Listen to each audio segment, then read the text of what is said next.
Başka. Bismillahirrahmanirrahim. Why must the murid live in a community? Bismillahirrahmanirrahim. It's not that a murid must live in a community. Mankind, if you're human, you must live in community. Because Allah is giving that order in the Quran, saying, be a jama'at. He didn't say be alone. Because in reality, the only one who is alone is who? Allah. You can know that you are different from other people. You can know that you are singular. You are unique. But it doesn't mean you are alone. But Allah is alone. There is none that is like Him.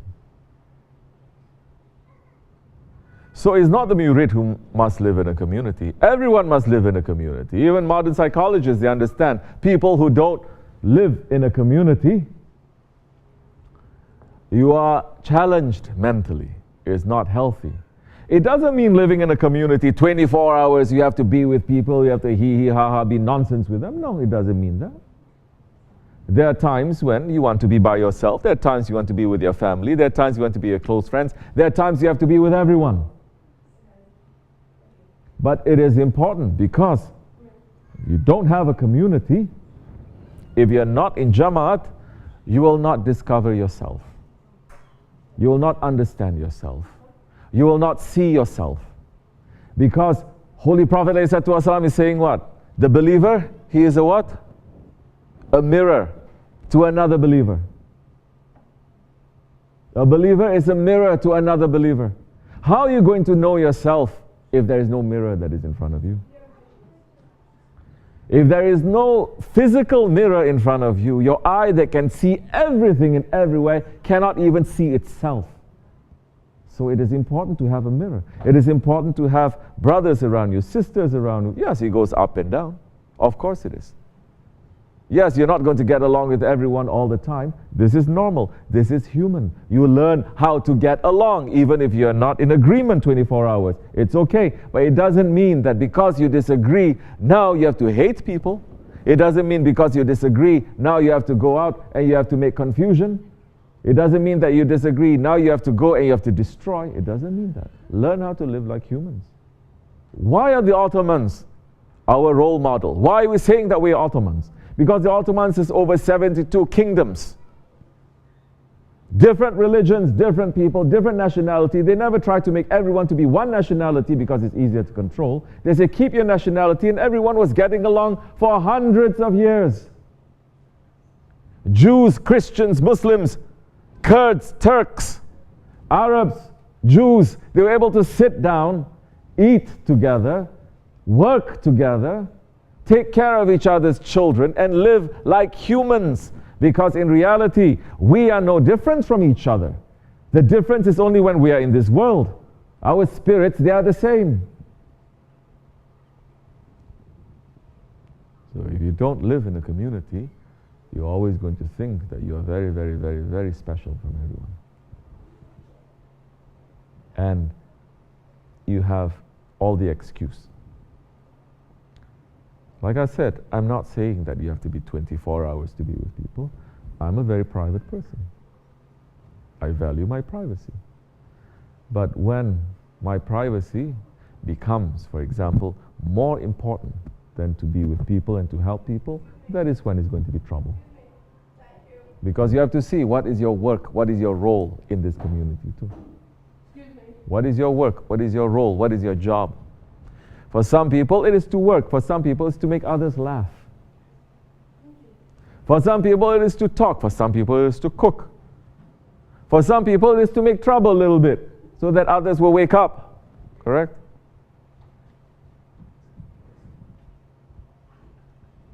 You see, tariqat, it is like that beautiful forest. Every kind of flower, you see, everything is growing by itself. And the beauty comes from that. And they're saying, let it be for some time. But there is that gardener. The gardener is going to make sure that everyone has their rights to grow. How are you going to understand that gardener? How is the plant going to understand that gardener? How is the plant going to understand? You always cut me, but you let that one to grow all the way up. I don't understand this. How are you going to understand? For you, you're that kind of plant. For you, you're that kind of plant.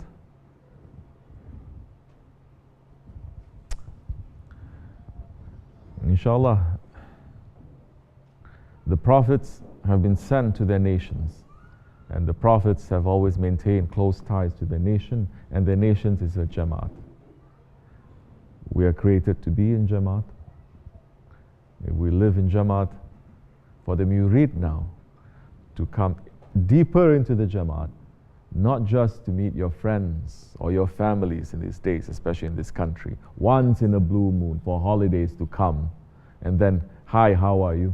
If you think that texting is keeping each other close to, 99% of the time is not to keep each other close, but to give each other more jealousy and more envy. Look, I'm eating this. Look, I'm wearing this. Look, I'm having a good time. Look, I'm showing off. Oh, mashallah, you like, I like. You like, I like. That is not real. We know. And that's attracting nazar. And that's making everyone to just show off with each other. That is not real. Now to be a murid in a community, yes. Now you're going to go deeper. You're going to understand yourself. You're going to understand your brothers and your sisters. Because if you cannot get along here in this world, you cannot get along in paradise. If you can get along here, you can get along in paradise. Easy. We're not fake. It doesn't mean you are just going to smile and happy with each other all the time. No. But just like a family, you learn how to get along, correct? And you say, okay, I'm very fed up, but I'm not going to cut my tie. I'm very fed up with this one, but when it comes to eating together, we eat together. And when there is someone coming to attack us or something, we all come together. Because Islam is Jamaat. Modern life, it is concentrating on individualism. Individualism. And it's making people to be alienated from each other. Making people to say, you are very special, nobody understands you. Bruh. What do you think you are? You think you're an ilah? What is it that we're doing right now that has never been done before? What is it that we're feeling right now that has never been felt before? Why do we think we are so special? But the ego is going to say that. Don't tell people your problems, because they never understand. Ego is going to say that. No, don't open your mouth. That one cannot help you. No one can help you. You're all alone. Bringing people into a depression. And the ego is not going to stop. Shaitan is not going to stop until you kill yourself. You think a man will have depression if he's living in a community? A real community. You think the man will have depression where he feels very tired, he feels very fed up with himself, he feels very depressed. Then he comes out and he sees this little child in front of him, and the child is smiling at him and saying, please play with me. When he goes and he sees the little lambs there, or the dogs, or the puppies, or when someone is crying and he says, what's happening? He says, I can't find my shoe. And he says, let me help you. Or someone is poor and starving, but they're still smiling and say, Alhamdulillah. You think that depression is going to stay. You think that craziness is going to stay. That's why Holy Prophet ﷺ is saying, visit the sick often. Go to the cemetery often. That, you can find it, all of that in a community. But when you're individual, when you're alone, you will choose where you want to go. You're not going to see all of this. You become more selfish. If the man has a heart, no matter how difficult things are, if he comes out to his house and he sees a cripple, an old man with no legs begging on the street, because he's so thinking so much, because the people who have depression, they think a lot, don't they? Then he's going to look at that and he's going to think too.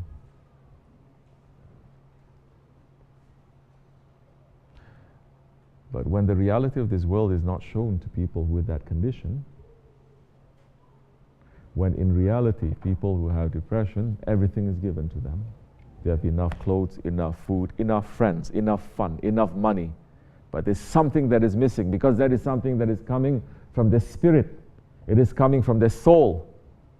It is not satisfied, because it is not finding Allah, because the peace is only coming when you're saying Allah. And when you're finding Allah, if you're on that way of finding Allah, you are going to be in a community. And in that community of finding Allah, then you are going to see so many other different kinds of people with so many needs, so many wants, so many things that they don't have, that you can help in the way of Allah, that will take you out. Yes, if you don't share, it will become like a fire to you. Correct? That's why zakat. If you don't give zakat, the zakat is going to be what? In the grave, the angels are going to turn your money into gold, but that gold is going to be hot, red hot, and they're going to make that into a necklace, and they're going to make you to wear it, and you're going to burn. That is just property. And if you have things that you have, good things that you have, good thoughts that you have, and if you're not sharing that, it'll become a burden to you. So yeah, you have to share. Share your smiles. Yes, at some times you have to share also your sadness and your depression to those who are able to help. That time they can. Inshallah, may Allah help us. May Allah forgive me. I'm not trying to make it to be very, I'm not looking down on people who have this. We all have it. And it is also a sickness that is especially afflicting first world countries, not third world countries. And we're trying to understand where it's coming from our way. We all have it every now and again. We're all speaking from some experience. And we are saying, we walk this road. Maybe there are other roads, but we walk this road and it's working for us. If you like, walk on this road with us. That's all we say. Wa min Allahu tawfiq al-Fatiha. Amin. Assalamu alaikum.